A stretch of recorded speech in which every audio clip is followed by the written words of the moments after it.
Dusty next. Next, we're going to go to Richard in Nashville, Tennessee. Hi. Richard, how you doing, brother? What's up? I'm doing well. Love your show and love Mr. O'Reilly. He's my hero. He ought to be president. Thank you. Anyway, why is there... I would like him to be president just so I could criticize him every day.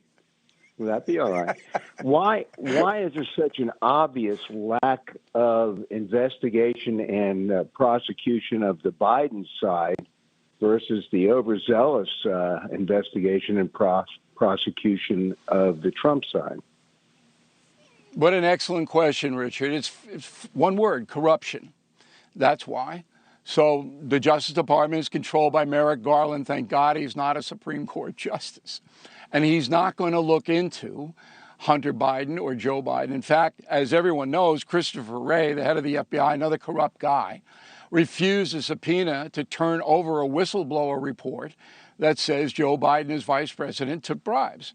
So Wray won't even turn it over. He's going to be held in contempt of Congress. Well, what does that mean? Doesn't mean anything.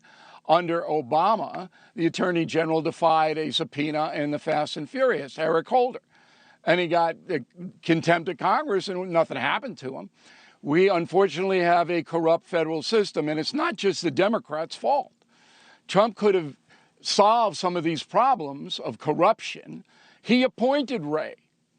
Wray is ridiculous. And I wrote Killing the Mob about the FBI, all right? And I was an admirer, not of J. Edgar Hoover, who's another corrupt guy, but of how the FBI wiped out the mafia, the Ku Klux Klan, right, all of that.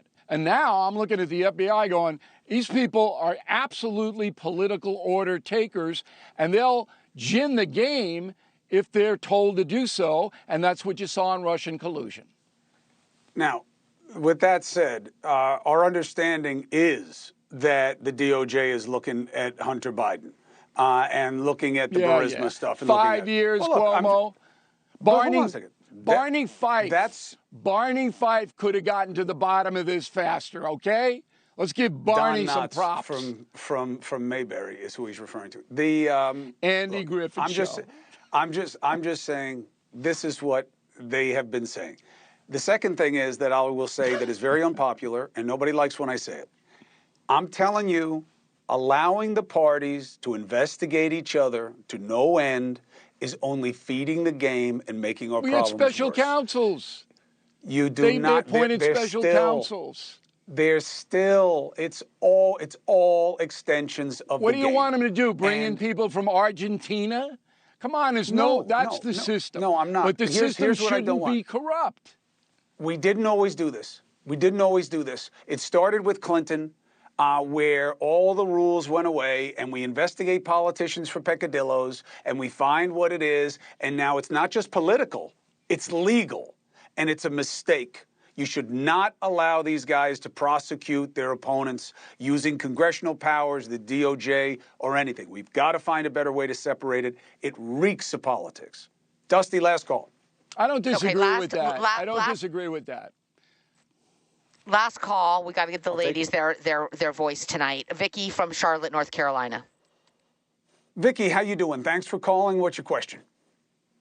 Hey, Chris. Hey, Bill. I agree, of course, that our country is divided, but let's not put it on Biden. Trump was the creator, the master of division, still is. It's all on Trump. I don't agree with that, but I do agree with you saying that Trump is a divider. He doesn't give a fig about people who don't support him. So I agree with that. But the genesis of the problem right now is weak leadership. Joe Biden is a weak president by all measures, in my opinion. Trump wasn't weak. Trump made mistakes, but he wasn't a weak leader. Overseas people feared Trump, okay? They feared him. Nobody fears Biden. I don't know that people feared him. John Bolton just said the other day that it was really hard. Well, John Bolton says they didn't. They feared him. If you read Killing the Killers, that's your book. You can't quote your own book as a basis for why you're right. And it chronicles how Trump destroyed ISIS.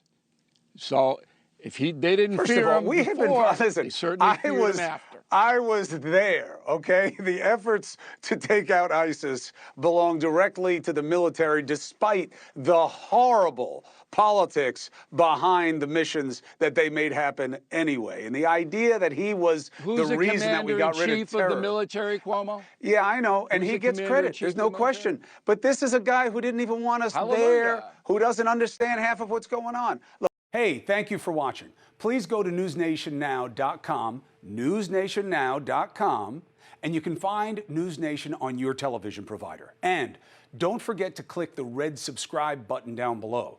Then you will get more of NewsNation's fact-driven coverage.